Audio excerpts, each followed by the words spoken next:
Pagbasa mula sa aklat ni Propeta Daniel.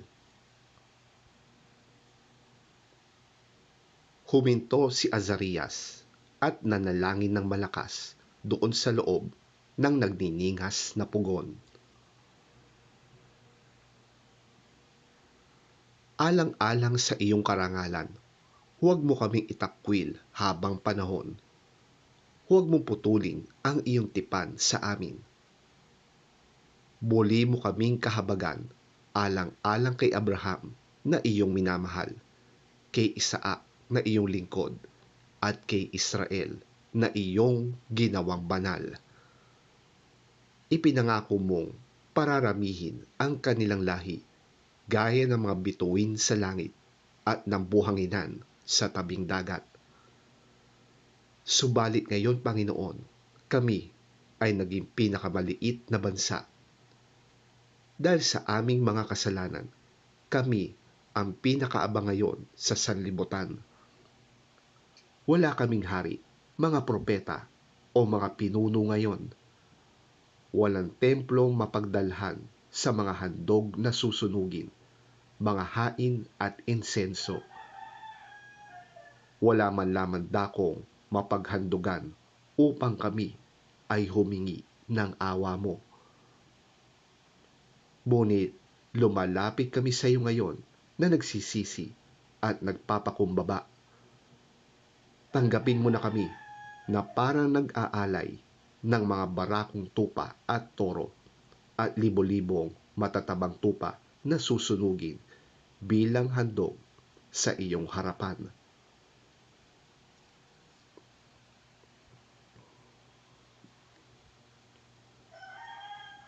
Tanggapin mo ang aming pagsisisi bilang handog upang kami matutong sumunod sa iyo ng buong puso.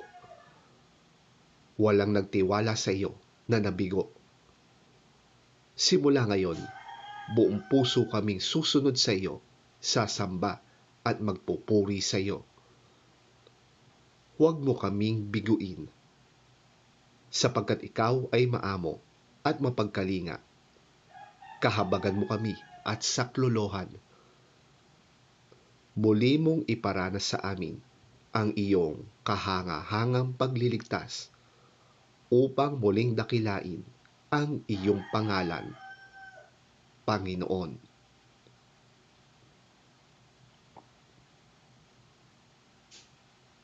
Ang salita ng Diyos. Salamat sa Diyos.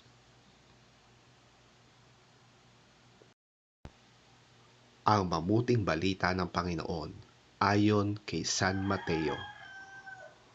Papuri sa iyo, Panginoon.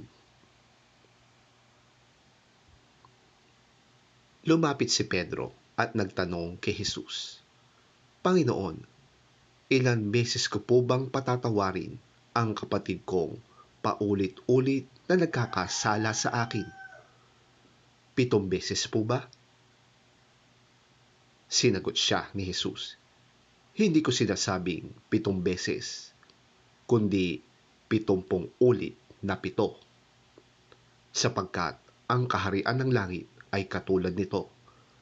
Ipinasya ng isang hari na hingan ng ulat ang kanyang mga alipin tungkol sa kanilang mga utang.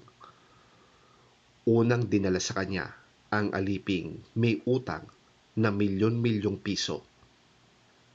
Dahil sa siya'y walang maibayad, iniutos ng hari na ipagbili siya, pati ang kanyang asawa, mga anak, at lahat ng kanyang ari-arian upang siya'y makabayad.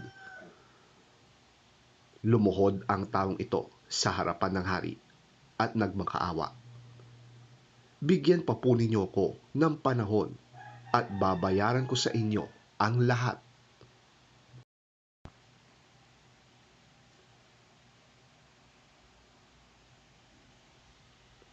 Naawa sa kanya ang hari, kaya pinatawad siya sa kanyang pagkakautang at pinalaya. Ngunit pagkaalis roon, ay nakatagpo niya ang isa niyang kamanggagawa na may utang na 100 piso sa kanya. Sinunggaban niya ito sa leeg, sabay sigaw, "Magbayad ka ng utang mo!" Lumuhod ito at nagmakaawa sa kanya. "Bigyan mo pa ako ng panahon at babayaran kita." Ngunit hindi siya pumayag. Sa halip, ito'y ipinabilanggo niya hanggang sa makabayad. Labis na nagdamdam ang ibang mga tauhan ng hari nang malaman yon. Kaya't pumunta sila sa hari at isinumbong ang buong pangyayari.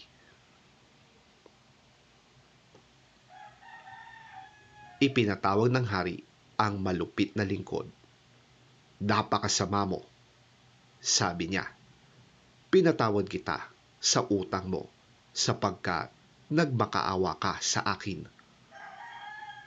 Naawa ako sa iyo, hindi ba't dapat ka rin sanang nahabag sa kapwa mo?" At sa galit ng hari, siya'y ipinabilanggo hanggang sa mabayaran ang lahat ng kanyang utang. Gayon din ang gagawin sa inyo ng aking Ama na nasa langit, kung hindi ninyo patatawarin ng buong puso ang inyong mga kapatid.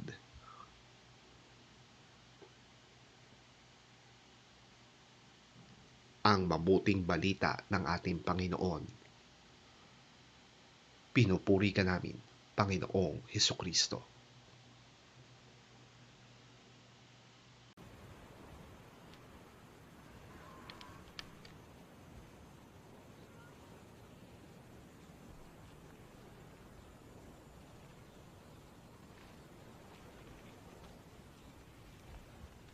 Then Peter came to Jesus and asked, "Lord, how many times shall I forgive my brother when he sins against me?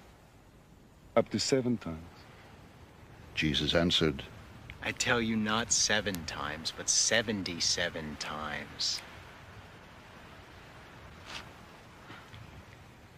Therefore, the kingdom of heaven is like a king who wanted to settle accounts with his servants. As he began the settlement, a man who owed him 10,000 talents was brought to him.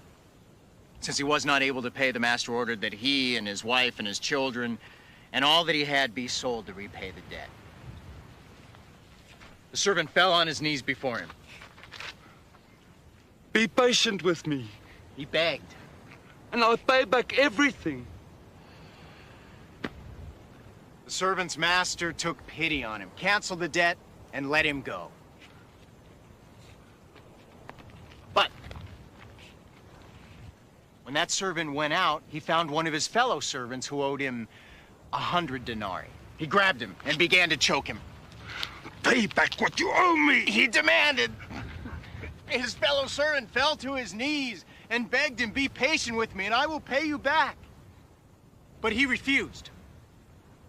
Instead, he went off and had the man thrown into prison until he could pay the debt. When the other servants saw what had happened, they were greatly distressed and went and told their master everything that had happened.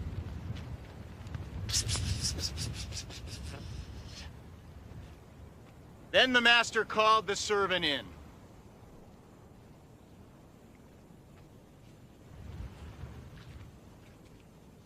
"You wicked servant," he said.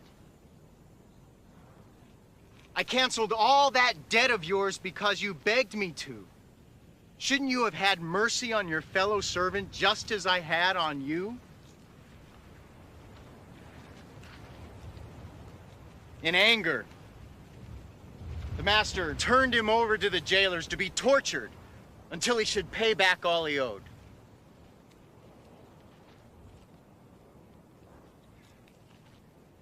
This is how my heavenly Father will treat each of you, unless you forgive your brother from your heart.